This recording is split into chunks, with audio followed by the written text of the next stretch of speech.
नहमदु नसल्ली अला रसूलिल करीम अम्मा बाद अल्हम्दुलिल्लाहि रब्बिल आलमीन। डियर स्टूडेंट, हम second year inorganic chemistry chapter number 2 पढ़ रहे हैं।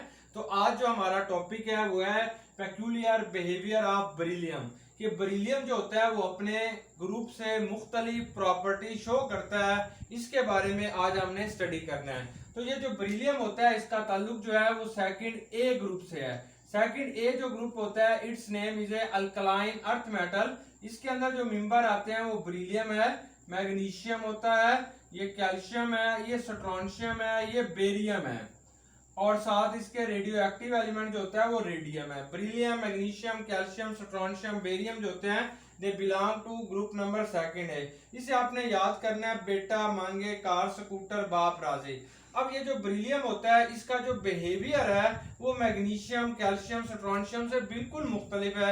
यानी बेरिलियम की जो प्रॉपर्टीज होती हैं that is different from magnesium, calcium and strontium. तो ये जो है ये एक बिहेवियर कॉमन होता है in this second period element. Second period के एलिमेंट में ये चीज कॉमन होगी। बेरिलियम के बाद बोरान होता है, फिर कार्बन है, सिलिकॉन है, मैग्नीशियम के बाद हमारे पास एल्युमिनियम होता है, सिलिकॉन होता है। तो बेरिलियम की जो प्रॉपर्टीज होती है वो ये सेकंड पीरियड से ताल्लुक रखता है, और मैग्नीशियम जो होगा इसका ताल्लुक जो होता है वो थर्ड पीरियड्स के साथ है। अब ये जो बेरिलियम है that has a property similar to aluminium. तो बेरिलियम की जो प्रॉपर्टीज होती है वो एल्युमिनियम से मिलती जुलती है। ऐसे बोरान की जो प्रॉपर्टीज होती है वो सिलिकॉन से मिलती जुलती है। तो इस चीज को हम डायगोनल रिलेशनशिप भी कहते हैं। तो बेरिलियम जो होगा ये मैग्नीशियम की बजाय ये एल्युमिनियम से सिमिलर प्रॉपर्टी शो करता है। That name is a diagonal relationship. अब ये हमारे पास बेरिलियम जो होगा ये अपने ग्रुप से मुख्तलिफ प्रॉपर्टीज या इनोमलस बिहेवियर क्यों शो करता है, तो इसके हमारे पास कुछ रीजंस आ जाते हैं। पहली रीजन इसकी ये है कि ये जो बेरिलियम होगा it has a small size. इसका जो साइज होता है वो स्मॉल साइज है, यानी छोटे साइज का होता है। तो बेरिलियम का जो साइज होता है अगर आप इसे मेजर करते हैं तो ये 89 पिकोमीटर जो है ये बेरिलियम का साइज है। मैग्नीशियम का साइज जो होता है वो 136 पिकोमीटर होता है, और कैल्शियम का 174 पिकोमीटर साइज है। स्ट्रोंशियम का 191 पिकोमीटर है, और बेरियम का जो होता है वो 198 पिकोमीटर है। रेडियम का जो होगा ये 205 पिकोमीटर इसका साइज होता है। तो बेरिलियम की पहली रीजन ये आती है it has a small size. Beryllium का जो साइज होता है वो अपने ग्रुप में सबसे छोटा है, इसलिए बेरिलियम जो होता है show different behaviour from the other members of its family. अब इसकी दूसरी बात जो होती है वो ये होती है कि beryllium has high electronegativity. High values of electronegativity, values of electronegativity. तो बेरिलियम की जो इलेक्ट्रोनेगेटिविटी की वैल्यू होती है वो भी बहुत ज्यादा होती है। यानी इसके अंदर जो इलेक्ट्रॉन्स खींचने की ताकत होगी, इलेक्ट्रोनेगेटिविटी की वैल्यूज है ये हाई होती है, ज्यादा होती है as compare to other members of its family. Beryllium की जो इलेक्ट्रोनेगेटिविटी की वैल्यू होती है ये हम सब कंपेयर कर लेते हैं, इसको हम देख लेते हैं।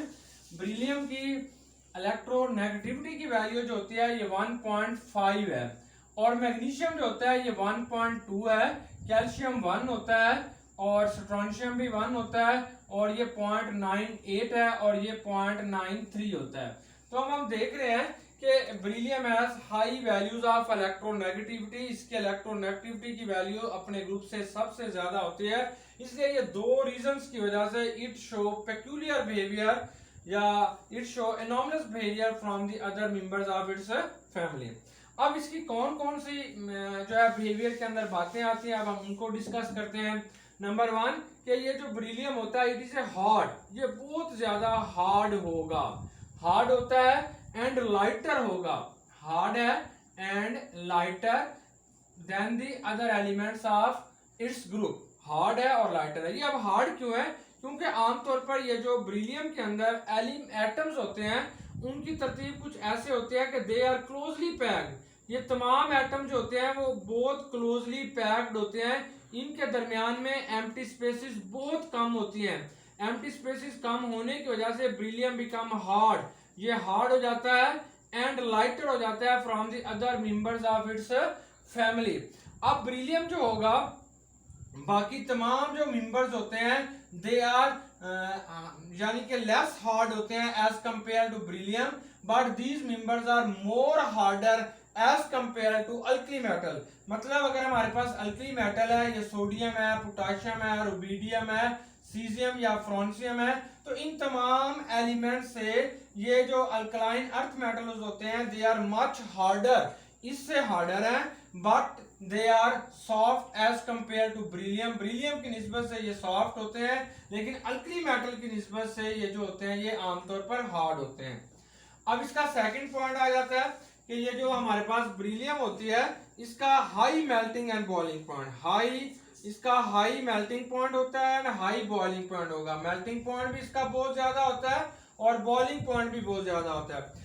आमतौर पर मेल्टिंग और बॉइलिंग पॉइंट जो होता है वो अल्कलाइन अर्थ मेटल्स के अंदर साइज पे डिपेंड करता है। अगर किसी भी एलिमेंट का साइज छोटा होगा तो उसका मेल्टिंग एंड बॉइलिंग पॉइंट ज्यादा होगा in case of alkali metal. तो बेरिलियम का साइज सबसे छोटा होता है, इसके अंदर इलेक्ट्रॉन जो होते हैं, एटम जो होते हैं वो टाइटली बाउंडेड होते हैं और इन एटम्स के अंदर मेटेलिक बॉन्ड होता है और इलेक्ट्रॉन जो होते हैं वो भी इनके अंदर टाइटली बाउंडेड होते हैं। इसलिए हम कहते हैं beryllium has high melting and boiling point as compare to other members of its family. अब इसका कितना ज्यादा मेल्टिंग एंड बॉइलिंग पॉइंट होगा, तो बेरिलियम का 1289 डिग्री सेंटीग्रेड मेल्टिंग पॉइंट है, जबकि मैग्नीशियम का 649 डिग्री सेंटीग्रेड मेल्टिंग पॉइंट होता है और कैल्शियम जो होता है वो 839 डिग्री सेंटीग्रेड होगा और स्ट्रोंशियम हमारे पास 769 डिग्री सेंटीग्रेड इसका मेल्टिंग पॉइंट होता है और जो बेरियम होगा ये 725 डिग्री सेंटीग्रेड और रेडियम जो होता है वो रेडियो एक्टिव एलिमेंट है। अब यहाँ पे भी एक क्वेश्चन आता है कि हम देख रहे हैं कि बेरिलियम का मेल्टिंग पॉइंट सबसे ज्यादा है, फिर मैग्नीशियम का बहुत तेजी से कम होता है, फिर कैल्शियम का बढ़ना शुरू हो जाता है।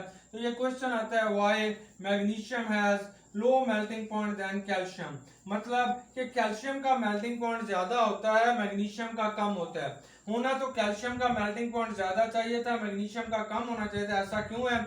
वजह यह है कि मैग्नीशियम जो होता है इसका साइज इंक्रीज हो जाता है। जब इसका साइज बढ़ जाता है तो इसके अंदर जो एटम्स होते हैं उनके दरमियान में फासला आ जाता है और इसलिए ये जो है ये आसानी के साथ मेल्ट हो जाएगा। जबकि कैल्शियम के अंदर जो होता है वॉल्यूम डिक्रीज हो जाता है, एटम्स जो होते हैं वो बहुत करीबी अटैच होते हैं, इसलिए हम कहते हैं कि calcium has high melting and boiling point because it has small size as compare to magnesium. तो कैल्शियम का साइज छोटा होता है और इसलिए हम कह सकते हैं कि हमारे पास इलेक्ट्रॉन जो होते हैं, एटम्स जो होते हैं, उनके अंदर जो इलेक्ट्रॉन्स होते हैं वो are tightly bounded as compare to magnesium. तो कैल्शियम के अंदर एटम ज्यादा टाइटली बाउंडेड होते हैं एज कंपेयर टू मैग्नीशियम। यही वजह है कि कैल्शियम का मेल्टिंग पॉइंट ज्यादा और मैग्नीशियम का मेल्टिंग पॉइंट जो होगा वो कम है। तो बेरिलियम का अपने पूरे ग्रुप के अंदर मेल्टिंग एंड बॉइलिंग पॉइंट जो होता है वो सबसे ज्यादा होता है। फिर हमारे पास इसका तीसरा पॉइंट आ जाता है कि ये जो हमारे पास बेरिलियम होती है ये रिड्यूसिंग, ग्रुप नंबर 2 के जितने भी एलिमेंट्स होते हैं they has a reducing effect.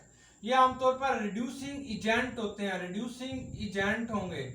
What is reducing agent? तो हम कहते हैं दो species which help in reduction are called reducing agent. तो हम कहते हैं दो स्पीशीज, ये ऐसी स्पीशीज होती हैं which help in reduction, which help in reduction, help in reduction, जो आमतौर पर ये जो रिडक्शन होती है उसके अंदर हेल्प करते हैं, help in reduction are called reducing agent. तो ये आमतौर पर रिडक्शन के अंदर हेल्प करते हैं, तो इसलिए हमें इसे रिड्यूसिंग एजेंट कहते हैं। जितने भी अल्कली मेटल्स होते हैं ये पानी को रिड्यूस करते हैं। अब इसका रिएक्शन हम देख लेते हैं। तो हमारे पास ये वाटर होगा, H2O है। अब इसके साथ अगर हम मैग्नीशियम का रिएक्शन कराते हैं तो मैग्नीशियम वाटर को इसकी यानी वाटर के अंदर से ऑक्सीजन ले लेगा और इस तरीके से इसकी रिडक्शन हो जाएगी। तो यहाँ से ये ऑक्सीजन मैग्नीशियम के साथ मिल जाएगा, MgO बनेगा, साथ हाइड्रोजन गैस लिबरेट होती है। अब हम कहते हैं कि अल्कलाइन अर्थ मेटल जो होते हैं they act as a reducing agent, मतलब इन्होंने वाटर को रिड्यूस कर दिया, वाटर की रिडक्शन की और खुद इनकी ऑक्सीडेशन हो गई। तो ये जो मैग्नीशियम होगा इसको हम कहते हैं रिड्यूसिंग एजेंट है, क्योंकि इसने रिडक्शन के अंदर मदद कर रहा होता है इन वाटर। और ये जो वाटर होगा that is a oxidising agent, क्योंकि इसने मैग्नीशियम की हेल्प की इन ऑक्सीडेशन। तो मैग्नीशियम के अंदर जो प्रोसेस हो रहा है वो ऑक्सीडेशन है, वाटर के अंदर जो प्रोसेस हो रहा है वो रिडक्शन है। तो इसलिए हम कहते हैं कि जितने भी अल्कलाइन अर्थ मेटल्स होते हैं they are used as a reducing agent के तौर पर ये इस्तेमाल होते हैं। अब ब्रिलियम जो होता है ये पानी के साथ बिल्कुल रिएक्शन नहीं करती, या ब्रिलियम का रिएक्शन जो होता है वाटर के साथ इसका जो रिएक्शन होगा वो बिल्कुल नहीं होता, चाहे वाटर को आप कोल्ड स्टेट में ले लें या स्टीम स्टेट के अंदर ले लें। इसकी वजह ये होती है कि जब ब्रिलियम को हम रिएक्शन कराते हैं वाटर के साथ तो ब्रिलियम के ऊपर एक thin layer of oxides, beryllium जब भी पानी के साथ रिएक्शन करती है तो ब्रिलियम के ऊपर एक थिन लेयर ऑफ ऑक्साइड की एक पतली सी लेयर बन जाती है जो मजीद इसको पानी के साथ रिएक्शन नहीं करने देती। तो इस तरीके से ब्रिलियम जो होता है does not react with water, ये पानी के साथ रिएक्शन नहीं करते। अब ब्रिलियम जो होगा इसका 4th पॉइंट आता है कि ये जो ब्रिलियम होता है आमतौर पर ब्रिलियम जो होगा, ब्रिलियम हमारे पास जो होता है ये रेजिस्टेंस टू ऑक्सीडेशन, तो आमतौर पर अगर ऑक्सीडेशन का प्रोसेस हो रहा होता है, रेजिस्टेंस टू ऑक्सीडेशन, अगर हमारे पास ऑक्सीडेशन का प्रोसेस हो रहा होता है तो ब्रिलियम इस बात की रेजिस्टेंस करती है कि उसकी ऑक्सीडेशन को रोक लेती है, ऑक्सीडेशन का प्रोसेस नहीं होने देती। इवन अगर इसे एसिड के साथ रिएक्शन भी कराया जाए तब भी ब्रिलियम जो होती है इसकी ऑक्सीडेशन नहीं होती। वजह क्या होती है? Thin layer of oxide is formed on beryllium, कि ब्रिलियम की सतह के ऊपर एक पतली सी ऑक्साइड की लेयर बन जाती है जो इसे ऑक्सीडेशन से रोक लेती है। नेक्स्ट हमारे पास आता है कि ब्रिलियम जो होता है, ब्रिलियम ब्रिलियम ऑक्साइड जो होगा it use as a amphoteric, beryllium का जो हमारे पास ऑक्साइड होता है ये एक एम्फोटेरिक ऑक्साइड होगा। बाकी जितने भी एलिमेंट्स होते हैं, बाकी जितने भी हमारे पास अल्कली मेटल के ऑक्साइड्स होते हैं they are basic in nature, वो सारे के सारे बेसिक इन नेचर होते हैं। लेकिन ब्रिलियम जो होता है its oxide is a amphoteric in nature, ये एम्फोटेरिक होता है, its mean it behave as a acid और बेस दोनों के साथ बिहेव कर रहा होता है। और बाकी जितने भी अल्कली मेटल्स होते हैं, अल्कलाइन अर्थ मेटल होते हैं, इनके जो ऑक्साइड्स होते हैं they are basic in nature, वो आम तौर पर जो है वो बेसिक होंगे।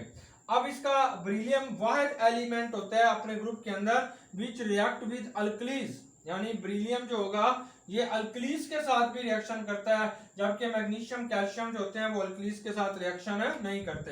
अब ये हमारे पास ब्रिलियम है प्लस 2NOH, ये सोडियम हाइड्रोक्साइड के साथ रिएक्शन करता है और इसके नतीजे में सोडियम ब्रिलेट बनाएगा, Na2BeO2, सोडियम ब्रिलेट बनता है, ये सोडियम ब्रिलेट बनेगा और साथ हमारे पास वाटर का मॉलिक्यूल आ जाता है H2O बन जाता है।